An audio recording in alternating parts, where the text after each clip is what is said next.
بسم اللہ الرحمن الرحیم۔ ہمارا یہ نوا امام جواد علیہ الصلوۃ والسلام، اس کے 2 لقب ہیں۔ اب یہاں سے آپ میرے ساتھ جڑیں گے تو میں آگے بڑھوں گا۔ کتنے لقب ہیں ہمارے امام کے جو مشہور ہیں، دعائے توسل میں موجود ہیں؟ 2۔ کون کون سے؟ ایک تقی اور ایک جواد۔ جواد کی تشریح میں کر چکا ہوں۔ جواد کسے کہتے ہیں؟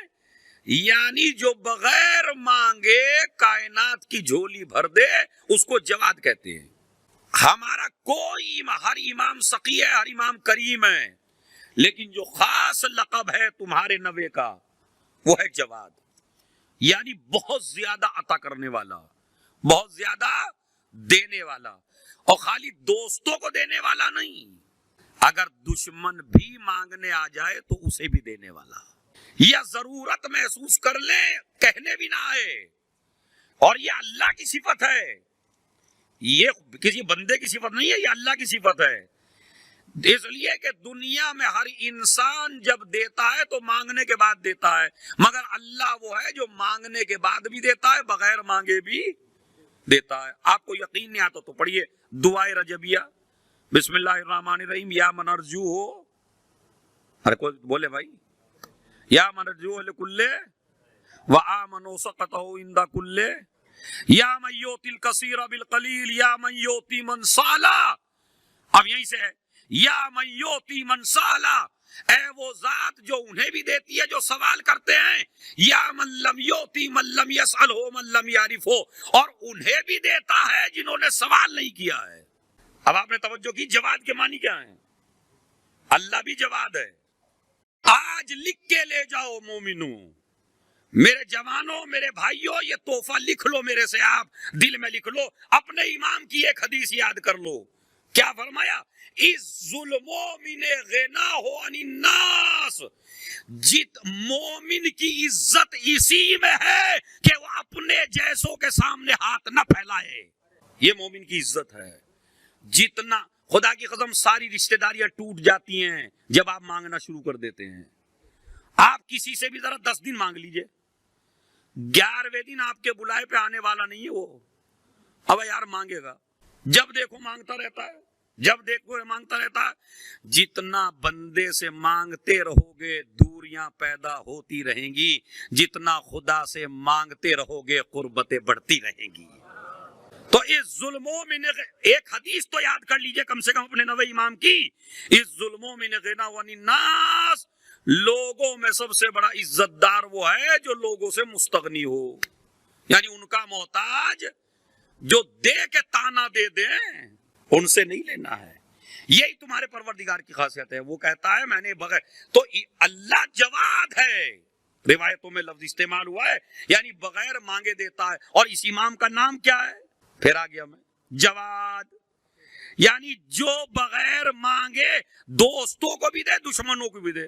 اور یہی صفت ہے خدا کی، رزق ابراہیم کو بھی دے گا، رزق نمرود کو بھی دے گا، رزق موسیٰ کو بھی دیا، رزق عیسیٰ کو بھی دیا، رزق فرعون کو بھی دیا، بتاؤ کسے نہیں دیا ہے؟ اس نے سب کو دیا ہے۔ اسی طرح ہمارے امام جواد نے جب سخاوت کی ہے تو یہ نہیں دیکھا اپنا کون ہے پرایا کون ہے، ضرورت مند کوئی بھی ہو اسی کو ہمارا امام دیا کرتا تھا۔ اور یہ امام اتنا مظلوم ہے، اس کی مظلومیت میں بتاتا ہوں۔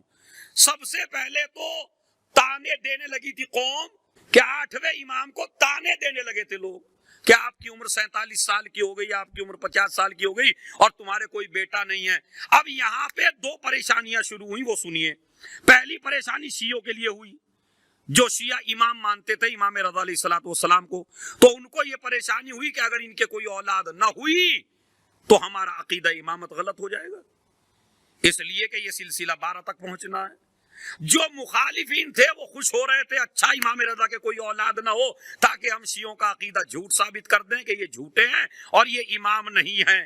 مگر امام محمد تقی علیہ السلام کے وجود مبارک نے شیعوں کے عقیدوں کو بھی بچا لیا، ان کی مسکان میں اضافہ کر دیا، اور دشمن ایسے ہو گئے جیسے ابتر بے اولاد، جیسے اس وقت ناراض ہوئے تھے اسی طرح اب ناراض ہو گئے۔ یہاں تک کہ ہسٹری میں آپ کو سمجھا چکا ہوں، حد یہ ہے کہ آنے والا مطلب کیسے طنز مارے جا رہے ہیں. آپ لگائیے 8ویں امام کی زندگی کتنی خطرناک ہو رہی ہے. جو بھی آتا ہے سب سے پہلے یہی پوچھتا ہے تمہارے بیٹا نہیں ہے تو پھر امام کیسے ہو آپ.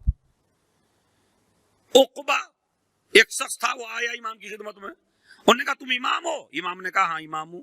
کہا جب تمہارے کوئی بیٹا نہیں ہے تو امام ہوگا نہیں. تو میرے امام نے کہا واللہ خدا کی قسم حجت خدا جب تک دنیا سے نہیں جاتی جب تک دوسری حجت اس کے سامنے نہ جائے, اور میں بھی جب تک نہیں جاؤں گا جب تک میرے سامنے میری حجت نہیں آ جائے گی. اور وہ وقت آ گیا کہ حجت خدا پیدا ہوگی. اب ہوئی تو دوسرا مسئلہ کھڑا ہو گیا.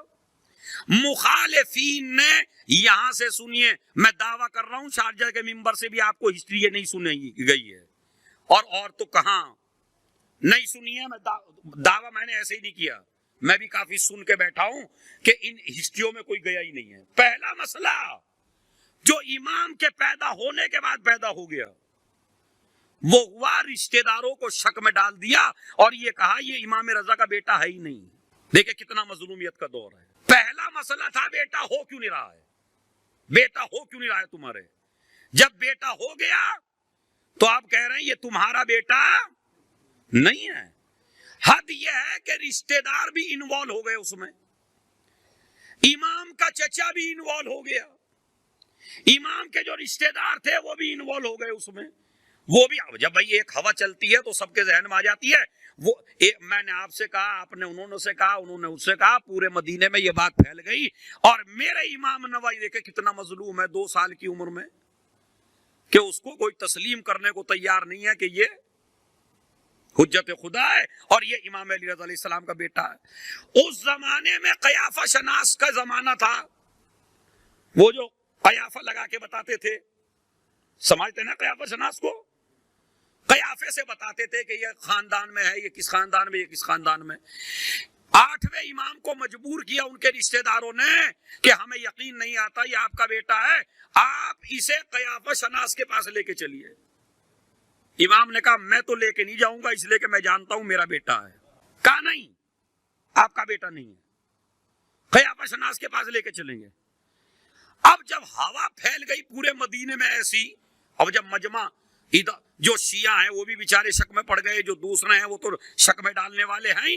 اتفاق سے امام نے کہا میرے گھر تو کسی قیافہ شناس کو لانا نہیں. اچھا, تو انہوں نے کہا ہم دوسرا راستہ, وہ جو باغ ہے آپ کا اس مدینے کے قریب جو باغ ہے اس باغ میں ہم قیافہ شناس کو بلائیں گے. وہاں قیافہ شناس کو بلایا گیا. امام علیہ السلام نے کہا میں ساتھ نہیں جاؤں گا. امام بھی ساتھ نہیں گئے, چھوٹا سے بچے کو ساتھ لے گئے, 2 سال کے تھے اس وقت, 9ویں امام, ان کو ساتھ لے گئے, باغ میں بیٹھے, قیافہ شناس کو بلایا. امام علیہ السلام ہل اور بیل جو ہوتے تھے اس زمانے میں جس سے زمین جوتی جاتی تھی, اب تو نئے نئے طریقے آ گئے ہیں, زمین جوتنے کے لیے امام چلے گئے الگ, وہ زمین میں کام کر رہے ہیں. اس کا مطلب ہے زمین میں کام کرنا انبیاء اور ائمہ کا کام ہے. امام علیہ السلام زمین میں کام کر رہے ہیں. اس قیافہ شناس سے کہا کہ بھائی یہ بچہ ہے اور ہم حاضرین ہیں, 10-15 آدمی ہیں, یہ بتاؤ ہم میں سے یہ کس کا بیٹا ہے. اب وہ قیافہ شناس امام کے قریب آیا, پہلے چہرہ دیکھا, پھر پیروں کے تلوے دیکھے. اب دیکھیے یاد رکھیے, بندہ چاہے جتنا ذلیل کرنا چاہے مگر جسے عزتوں کا مالک خدا نے بنایا ہو. ارے یہ محفل کا بہت بڑا جملہ تھا عزیزوں, عزتیں بندوں کے ہاتھ میں دی نہیں اللہ نے, عزتیں خدا کے ہاتھ میں ہیں. تو عز من تشاء وتذل من. اور قیافہ شناس نے پیر دیکھا, تلوا دیکھا, اس کے بعد چہرہ دیکھا, چہرہ اور تلوا دیکھ کے کہتا ہے تم میں سے کوئی اس کا باپ نہیں ہے, تم میں سے کوئی اس کا باپ نہیں ہے. ارے بھائی غور سے تو دیکھیے. کہا اگر ہم پہ ایمان نہیں تھا تو ہمیں بلایا کیوں؟ ان میں سے تم میں کوئی باپ ہی نہیں ہے اس کا ان میں سے. ہاں یہ جو بیٹھا ہے یہ سگا چچا ہے اور یہ جو بیٹھی ہے یہ سگی پھوپھی ہے, مگر باپ نہیں ہے. اس کے بعد وہ چلنے لگا, اور جب چلنے لگا تو وہ ادھر سے ہی گزرا جدھر سے امام رضا علیہ الصلوۃ والسلام کھیت میں کام کر رہے تھے. وہ امام رضا کے پاس پہنچا, امام رضا کے چہرے کو دیکھا, امام رضا کے پیر کے تلووں کو دیکھا, ایک مرتبہ کہنے لگا آؤ ادھر کو آؤ, تم میں سے کوئی اس کا باپ نہیں ہے, یہ جو کام کر رہا ہے یہ اس کا باپ ہے.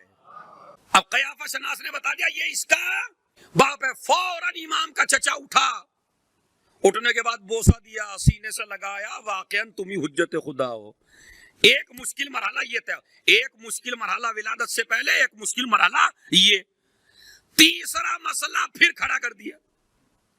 دیکھیں کتنی زندگی میں الجھنے ہیں، تیسرا مسئلہ اور کھڑا کر دیا دشمنوں نے، کہا امام رضا علیہ السلام دنیا سے رخصت ہو چکے ہیں اور تمہارے اس نوے امام کی ایج ہے 7 سال۔ کتنی؟ 7 سال عمر ہے تمہارے اس امام کی۔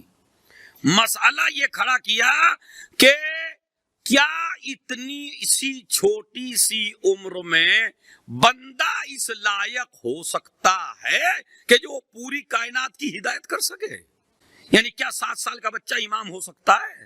7 سال کا بچہ دنیا کو کنٹرول کیسے کرے گا؟ 7 سال کا بچہ مسائل کیسے حل کرے گا؟ 7 سال کا بچہ دنیا کو اور مومنین کو اور پورے ورلڈ میں حکومت کیسے کرے گا؟ چونکہ امام کا مطلب ہے پوری دنیا پہ ذرے ذرے پہ حکومت ہو، تو یہ تو 7 سال کا ہے۔ اس میں خود میں کہہ رہا ہوں، پہلے اپنوں کی بات بتا رہا ہوں آپ کو میں، ہمارے یہاں بھی ایک پریشانی آج ہوتی ہے یہ، اور پریشانی کیا ہوتی ہے؟ ایک مجتہد مر گیا، دوسرا مجتہد آ گیا، ارے قبلہ کس کی تقلید کریں، ارے قبلہ ہم تو پریشان ہیں، ارے قبلہ وہ کچھ کہتا ہے وہ کچھ کہتا ہے۔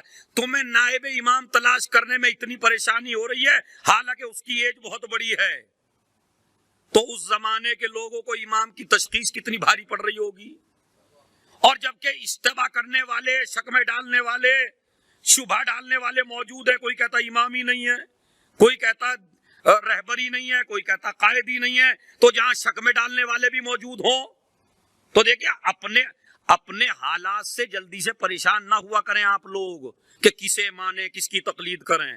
ان کے لیے کتنا دور سخت تھا کہ جہاں پہ دشمن اتنے زیادہ تھے اور امام کو امام بھی نہیں کہہ رہے تھے، تو لہذا جب امام کی شہادت کا شیعوں کو پتہ چلا تو ایک گروپ حج پہ آیا، حج کرنے لگا۔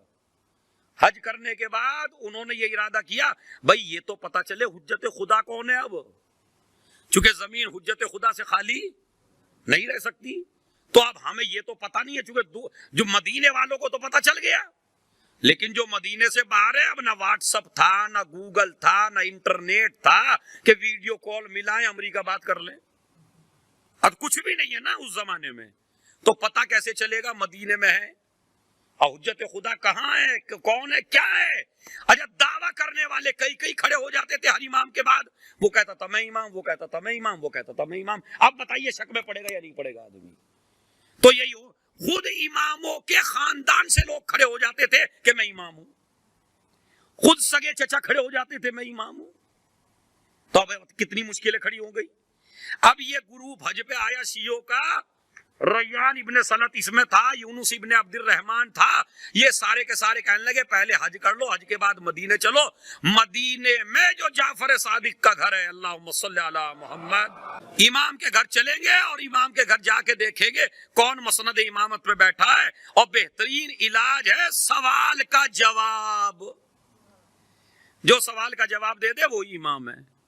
اب یہ گئے وہاں دیکھا تو امام رضا کے چچا دعویٰ کر کے بیٹھ گئے، امام موسیٰ کاظم علیہ السلام کے بھائی، وہ دعویٰ کر بیٹھے کہ میں ہوں، یا امام موسیٰ کاظم علیہ السلام کا بیٹا وہ دعویٰ کر بیٹھا میں ہوں۔ انہوں نے کچھ مسائل ان سے پوچھے، مسائل کا جواب نہیں دے، ایک صلوات پڑھے محمد اور آل محمد پر۔ اب یہ شیعہ پریشان، ایک بولا، دیکھیے شیعہ میں بھی ضروری نہیں کہ جس طرح آج ہم پریشان ہوئے تو سب کا عقیدہ ایک جیسا ہو جائے، ہم بھی چاہتے ہیں نا سب کا ایک جیسا، کبھی کس زمانے میں نہیں رہا، اور نہ اس زمانے میں سب کا ایک جیسا ہو سکتا ہے، نہ علی کے زمانے میں سب کا ایک جیسا تھا، اگر علی کے زمانے میں سب کا ایک جیسا تھا تو سلمان 10ویں پر کیوں تھا؟ سمجھ رہے نہیں؟ تو میرے مولا کے زمانے بھی سارے ایک سے نہیں تھے، تو پریشان نہیں ہونا چاہیے کہ یہ دیکھیں کس نظریے کا بتاتا ہوں میں۔ ایک شیعہ اٹھا اس میٹنگ میں سے، کہنے لگے میاں حجت خدا کو تو بعد میں تلاش کریں گے، چلو اگر فرضی کر لیں کہ یہ 7واں جو ہے، یہ 7 سال کی عمر کا بچہ یہ امام ہے ہمارا، لیکن ابھی تو اسے 15 سال کا ہونے میں کافی دن لگیں گے، تو اب تو یہ طے کرو حجت خدا کو تو بعد میں تلاش کریں گے، اور اگر اسے مان بھی لے تو ابھی تو یہ اتنا کم سین ہے، یہ بتاؤ اتنے سال تک مسائل کون حل کرے گا؟ اب دیکھا، یہ بھی شیعہ ہے۔ اسی کے مقابلے میں ریان ابن سلط اٹھ گیا، اٹھنے کے بعد گریبان پکڑا، گریبان پکڑ کے پٹک دیا، اور ایک لفظ کہا جو ممبر کے شایان نشان نہیں ہے، میں نہیں کہنا چاہتا، مگر اس نے کہا روایت میں، اس نے کہا خبردار، کیا کفر بک رہے ہو؟ جب حجت خدا مان لیا تو یہ کیا ماننا ہے کہ مسائل کب حل کرے گا؟ اگر یہ خدا کا بنایا ہوا ہے تو چاہے ایک ہی دن کا کیوں نہ ہو، پوری دنیا میں سب سے بڑا عالم ہوگا۔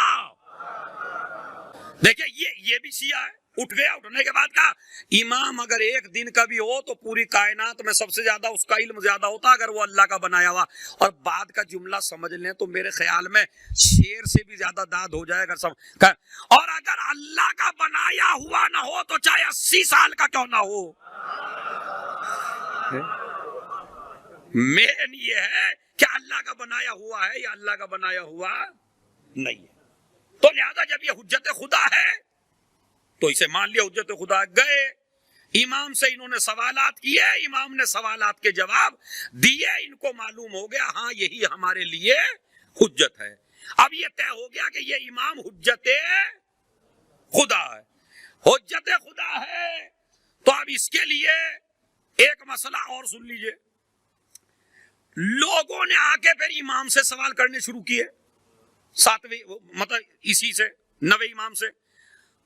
دیکھیں کیسے کیسے آتے تھے، ایسے مومن آج بھی آتے ہیں، ہمارے پاس بھی آ جاتے ہیں بھائی، تو امام کے پاس ہے، تم امام ہو؟ ہاں تم امام ہو؟ امام نے کہا ہاں امام ہے، حجت خدا ہے۔ کہا اتنے بچپن میں کیسے امام ہو؟ اب امام نے کہا جیسے بچپن میں عیسیٰ نبی تھے، وولد لی شبیہ موسیٰ و شبیہ عیسیٰ، آج میرے گھر میں عیسیٰ جیسا پیدا ہوا ہے۔ جس طرح وہ گہوارے میں کلام کر رہا تھا، امام بھی 3 دن ہو گئے امام نے کلام نہیں کیا۔ جناب حکیمہ جو امام کی بہن تھی وہ آئیں، کہنے لگے بچے نے کلام نہیں کیا۔ کہا ذرا قریب جا کے دیکھو۔ اب قریب جا کے دیکھو، کیا دیکھا؟ الحمدللہ والصلاة والسلام علی محمد رسول اللہ وعلی الائمۃ الراشدین۔ بچہ کلام کر رہا ہے گہوارے میں، یہ امام ہے، امام۔ بس میں نے تمام کیا، ابھی ایک واقعہ اور بہت بڑا ہے، اس میں آدھا گھنٹہ لگ جائے گا، وہ میں چھوڑ رہا ہوں، خالی ایک حدیث تمہارے امام کی بتا کے۔ اور وہ کیا ہے؟ راوی نے پوچھا مولا تمہارے کام آنے والی ہے، اور ہو سکتا ہے یہ کلپ پوری دنیا کے کام آئے، 9ویں امام کی محفل میں نیا تحفہ بہترین۔ راوی کہتا ہے میں 9ویں امام کے پاس آیا اور آ کے کہا کتب تو الی ابی جعفر، میں نے ابو جعفر کو خط لکھا۔ لکھنے کے بعد کہا مولا علمنی، مجھے کوئی ایسی چیز تعلیم کیجئے، اذ انا قلتہ، جب بھی میں وہ چیز پڑھوں، کنت معکم فی الدنیا والآخرہ، تو میں دنیا میں بھی تمہارے ساتھ ہو جاؤں اور آخرت میں بھی تمہارے ساتھ۔ یہ تمہارے دل کی آواز ہے یا نہیں؟ زندگی کیسا جینا چاہتے ہو جیسے آل محمد کی؟ مرنا کیسے چاہتے ہو جیسے آل محمد؟ یعنی دنیا میں بھی آل محمد کے ساتھ رہیں اور آخرت میں بھی آل محمد۔ تو نسخہ اچھا پوچھا یا ویسا ہی پوچھ لیا؟ مولا مجھے ایسی چیز بتائیے جس کو پڑھنے کے بعد میں دنیا میں بھی آپ کے ساتھ ہو جاؤں، آخرت میں بھی، یعنی نہ دنیا میں تمہارا دامن چھٹے نہ آخرت میں۔ مولا نے 2 چیزیں بتائی، 2 چیزیں فرمایا اکثر من تلاوت انا انزلناہ فی لیلۃ القدر ورتب شفتیک بالاستغفار۔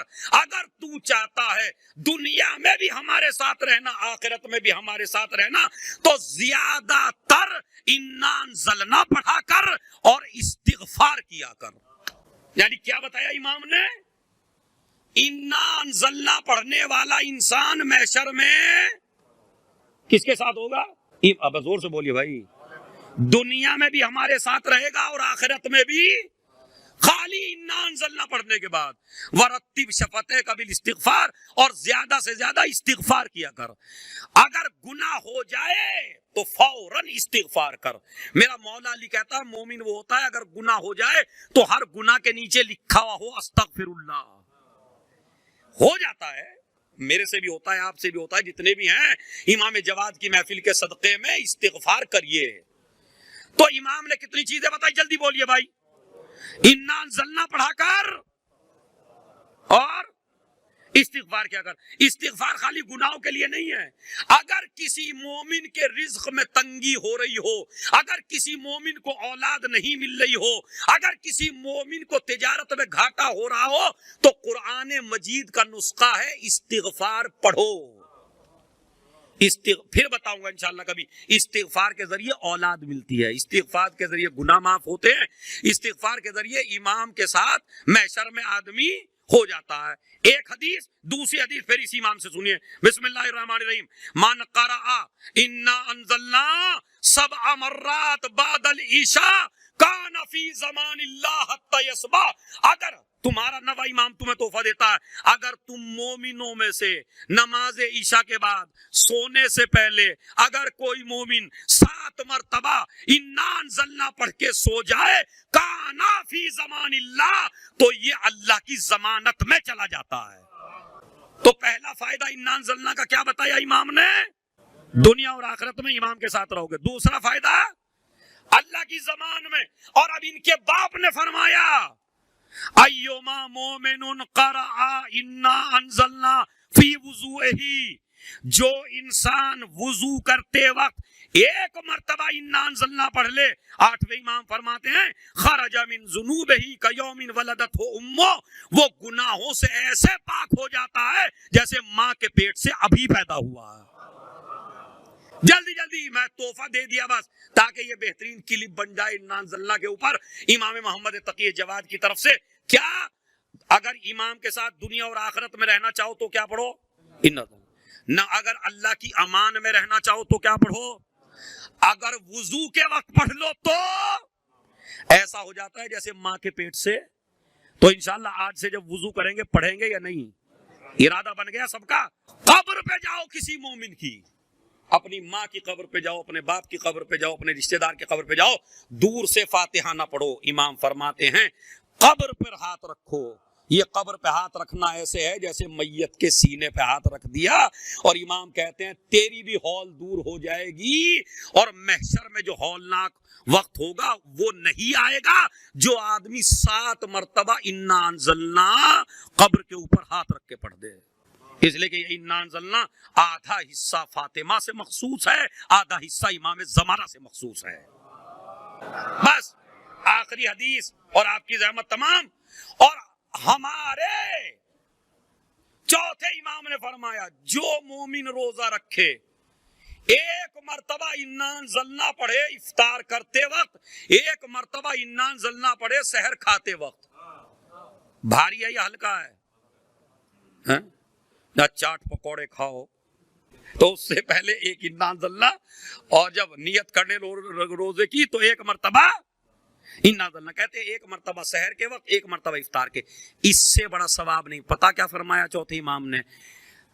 اگر کوئی انسان رسول اللہ کے زمانے میں رسول اللہ کے ساتھ جنگ کرے، یعنی رسول موجود ہوں، رسول کی اجازت سے جنگ کرے، میدان جنگ میں شہید ہو جائے، اپنے خون میں لت پت ہو جائے، رسول نماز پڑھائے، کتنا بڑا درجہ اس شہید کا؟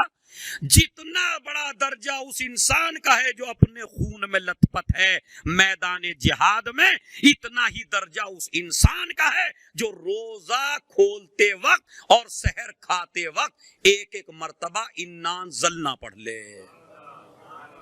تو عزیزو بس یہ امام جواد امام محمد تقی علیہ الصلوۃ والسلام کے دیے ہوئے تحفے ہیں جو میں نے آپ حضرات کی خدمت میں پیش کیے.